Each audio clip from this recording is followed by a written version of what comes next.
సంవత్సరాల తరబడి ఎన్ని మందులు వాడినా మీ మోకాల నొప్పులు తగ్గట్లేదా? ప్రాణ పెయిన్ క్లినిక్ లో అత్యాధునిక చికిత్స. అక్కడ ఇక్కడ అనేం లేదు, ఎక్కడైనా ఆకతాయిలు ఎక్కువైపోయారు.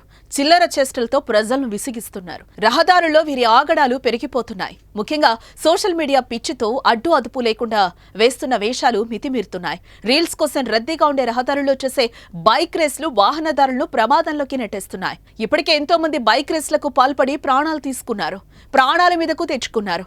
కానీ వెనక్కు తగ్గడం లేదు.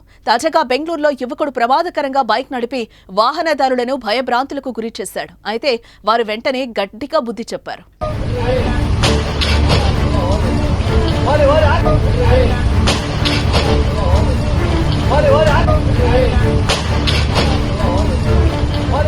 రోడ్డుపై పోకిరీలు రెచ్చిపోతున్నప్పుడు ప్రతి ఒక్కరికి పట్టలేని కోపం వస్తుంది. వీరిపై ఫిర్యాదులిచ్చి పోలీసులు వచ్చే వరకు చూసే బదులు అక్కడే ఆపి 4 తగిలిస్తే బాగుంటుందని చాలా మంది అనుకుంటారు. కానీ అలా ఎవరు ముందుకు రారు. మనకెందుకులే అని భావనలో ఉంటారు. మళ్లీ వారు ఎదురు తిరుగుతారనే భయం. కానీ బెంగళూరులో మాత్రం పబ్లిక్ అంతా ఒకటయ్యారు. రోడ్డుపై అడ్డదిడ్డంగా బైక్ వదులుతూ ప్రమాదకర స్టంట్స్ చేసిన ఆకతాయిలను ఆట కట్టించారు.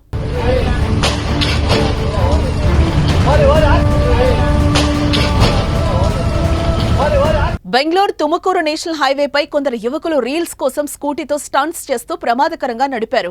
దీంతో ఆగ్రహం వ్యక్తం చేసిన జనం ఆ యువకులని అడ్డుకొని బైక్లను తుక్కుతుక్కు చేశారు. స్కూటీలను ఫ్లైఓవర్ పై నుంచి కిందికి పడేశారు.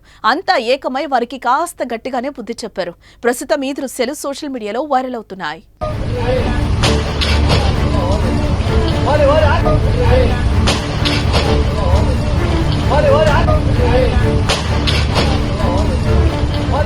రీల్స్ చేయడం సోషల్ మీడియాలో ఫేమస్ అవ్వాలనుకోవడం తప్పేం కాదు.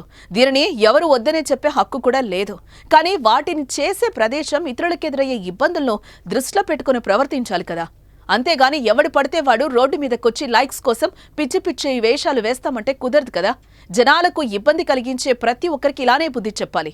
రోడ్డుపై విర్రవీగే వారికి జనాలు ఇదే రకమైన ట్రీట్మెంట్ ఇస్తే ఇలాంటి ఘటనలు జరగవని నెటిజన్లు కూడా భావిస్తున్నారు. పోలీసులు కూడా కఠిన చర్యలు తీసుకోవాలని కోరుతున్నారు. అప్పుడే ఇలాంటి చేష్టలకు చర్యలకు అడ్డుకట్ట పడేదంటున్నారు. మరి దీనిపై మీరేమంటారో కామెంట్ చేయండి.